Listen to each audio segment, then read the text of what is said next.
Joe Biden was recently interviewed by Chris Cuomo on CNN, and he decided to take some attacks on AOC and the progressive wing of the party. I have a short video clip. We'll watch it, and then we'll talk about it. And will work in terms of Too incremental? No, it's not incremental. It's Would bold. you bring back the individual mandate? Pardon me? Would you bring back the individual Yes. mandate? Yes, I bring back the individual You mandate. think that'll be popular? Well, it's not. Yes, now it would be compared to what's being offered. And here's the deal, Chris. We're in a situation where if you provide an option for anybody who, in fact, wants to buy into Medicare for all, they can buy in. They buy in, and they can do it. But if they like their employer-based insurance, which a lot of unions broke their neck to get, a lot of people like they shouldn't have to give it up. The flip of that is, if you don't go my way, and you go their way, you have to give up all of that. And what's going to happen when you have 300 million people landing on a health care plan? How long is that going to take? What's it going to do?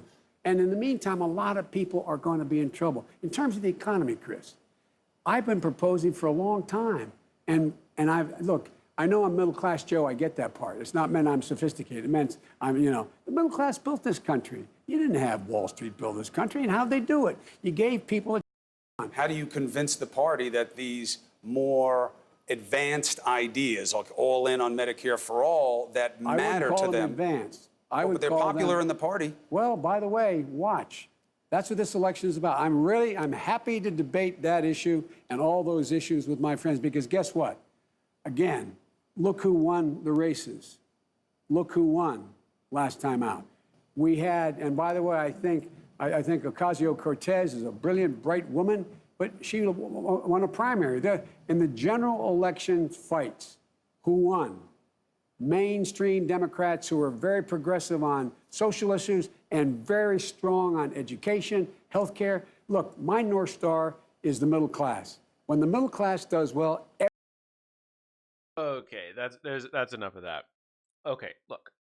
So there's two things that I want to talk about straight off the bat. First of all, he decided to spin the whole issue of Medicare for all by trying to pretend like it was anti-worker just because in the past unions fought for the current the current employer-based system. Yeah, that was because the system before that was even worse.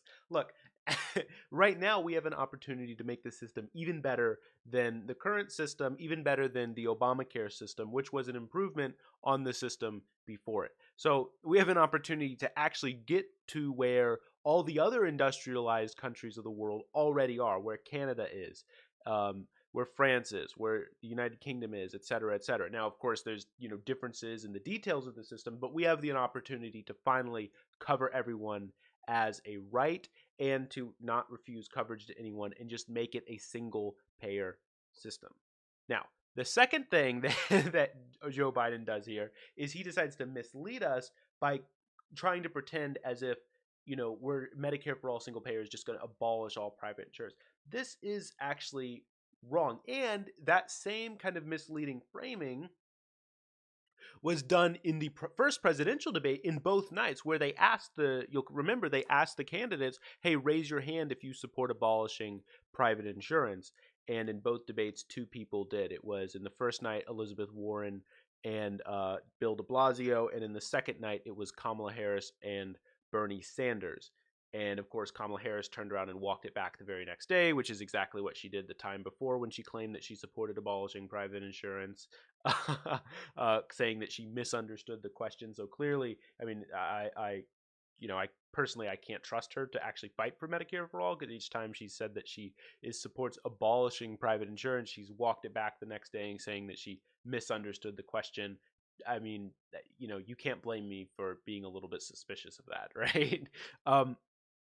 Now, I want to talk briefly about, so why can't we have a public option system? Why can't we just have our private insurance and then have a public system? Well, see, but that doesn't work, because then what happens is, and this has happened before in other countries, the private insurers would just let the sick, they would just send the sick off. They just would deny the sick coverage, or, try their best to keep them off their plans, depending on how the laws are, and then send them all over to the public system, draining the public system of resources, and then they're just going to have all the healthy people, or the people who they think are the most healthy.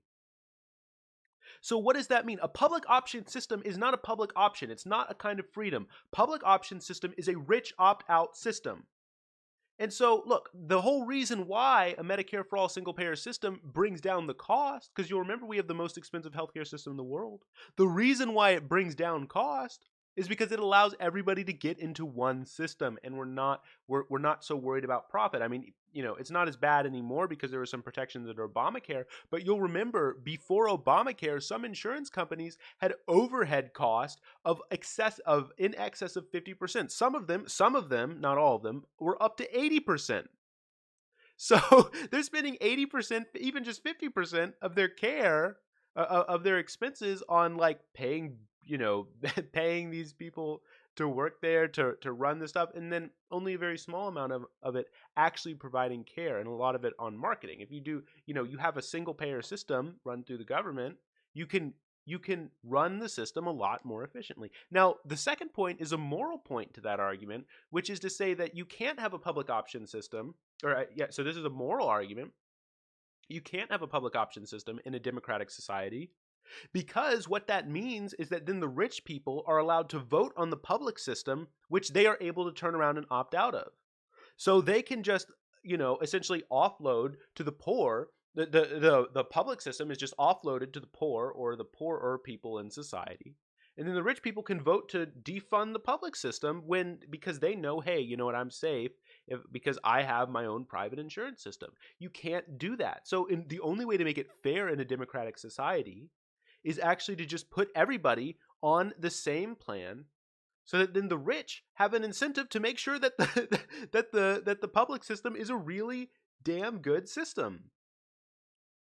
And look, again, the point though is it doesn't actually ban private insurance though. Like I was saying, what it does is it bans duplicative care in private insurance.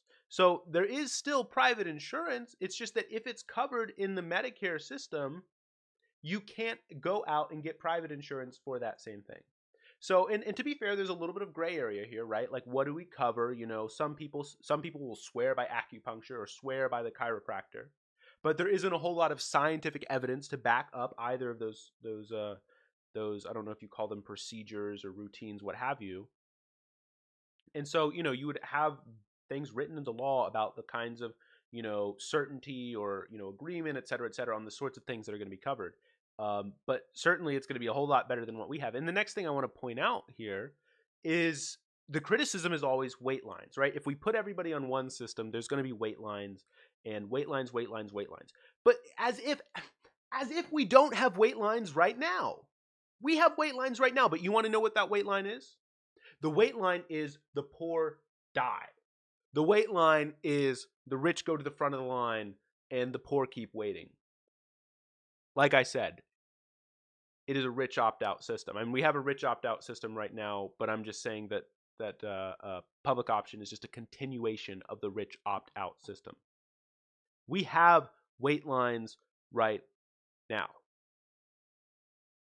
And look, the last point I want to make on healthcare before I move on to the point of AOC is I just want to say, in less than 2 days of me recording this video, Donald Trump's lawyers are going to court to fight laws which protect pre-existing conditions, and to secondly remove protections from on drug companies so that they can then go on and charge whatever they want. Remove certain protections which say, hey, drug companies, you can't charge this or that.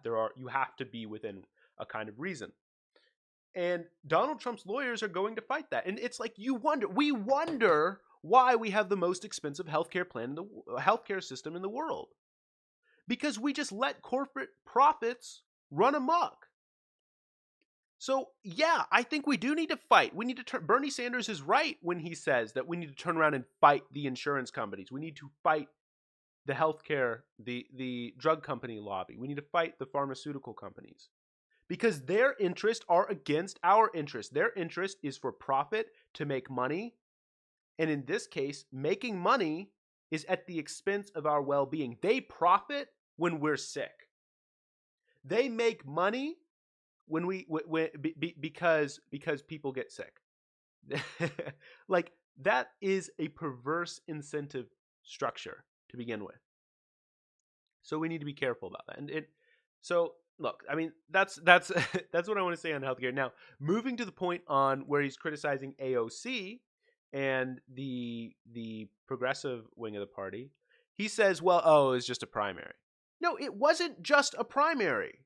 Right? Like, it was not just a primary. It was a primary won against Democratic leadership who was at fourth in charge. You remember Joe Crowley was fourth in line and was much talked about to be one of the next, if not the next, Speaker of the House. So to say, oh, well, it's just a primary. Okay, if it was just a primary, why is it that on the night of her victory, all the headlines were shocking upset? Oh my gosh, this is so surprising. Everybody was like, oh, got to do a crash course on AOC, which, by the way, if you were paying anyone attention to the serious progressives in the race, you would have known that Joe Crowley was being challenged and challenged quite seriously. So that was just, some of the journalists who were saying, we have to run a crash course on AOC because nobody's ever heard of her. It's like, yeah, well, that was because you weren't paying attention. You weren't doing your job. But it's in the past.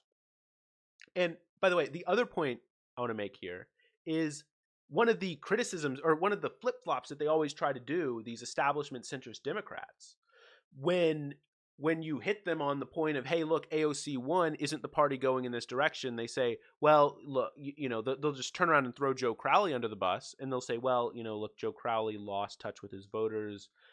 He wasn't really listening to his constituents. And look, there's truth in that. But it's not the case that was because he wasn't fighting to, like, he wasn't trying to win the primary. Because that's how they always frame it. They frame it sort of like, well, yeah, he lost touch with his voters. He wasn't really campaigning. That's not true. If he wasn't campaigning, why is it that he outspent AOC, outspent Alexandria Ocasio-Cortez 10-1 in that primary? Clearly he was campaigning, right? Like, this should be obvious. Obviously he was campaigning if he outspent her 10-1. So, I mean, it's absolutely ridiculous. So to then turn around and say that, look, we need to have the centrist, that's the only way we're going to win in the general election. Look, have we already forgotten 2016? We ran the Paragon centrist, Hillary Clinton, the Paragon do-nothing, right? Do-nothing representative, the do-nothing candidate against Donald Trump, who said, I want change. And you know what? Look, a lot of people turned around and what did they do? They said, well, look, I don't know about this whole Donald Trump guy. I think he says mean tweets, but he looks like he's going to change up the system. People don't just turn around and vote left and right. They also want to say, hey, who's going to take on the establishment? And people like AOC clearly was going to fight. It was going to fight. That's why they voted for her. They might not have agreed with her on everything, but they said, hey, look, I know she's going to fight the establishment. Because Joe Crowley, look, he may have been fourth in charge, but his constituents turned around and what did they say? They said, well, look, this guy may be fourth in charge, but I'm not seeing any change out of that. What's the point of him being up there fourth in charge if I can't pay my bills? If he's not fighting for me. So, I mean, AOC then coming in and saying, hey, look, I'm going to fight for you. I have these views, that actually agree with you, which, by the way, like, because Joe Biden's talking as if Medicare for all isn't popular. Even in the worst polls, by the way, even in the worst polls, Medicare for all is over 50% popular with the general public and nearly 70% popular with Democrats. No matter, like, with the worst phrasing, like the worst phrasing, it's still generally popular with the average American voter, and it's wildly popular with Democrats. So I don't even know what Joe Biden's trying to get at here. I mean, he seems almost delusional. But look, again, back to the point. AOC is fighting for you. Joe Crowley wasn't fighting for it. He was getting power for himself. Power had clearly corrupted him. And I think that is the analysis that a lot of people make. They say, hey, look, you've been in, like, I mean, on the right, there's a lot of talk about term limits. Now, personally, I don't think that that's going to solve it. I think the better solution is to try to get money out of politics to try to end the corruption, as opposed to term limits. But the fundamental analysis or the issue viewed is still the same. It is that power corrupts. Whether or not that power comes from direct kind of political embodiment as kind of or government as the right seems to see it, or kind of corporate interest as the left tends to see it, the view is still essentially the same. Hey, power corrupts. There's something wrong with that. So you need to be fighting. You need to be fighting the powerful in order to be a populist. In order to be a populist, you either rail against government on the right or you rail against corporations on the left. Or some kind of or maybe you're railing against greed or something of the sort, right? So look, my point is simple.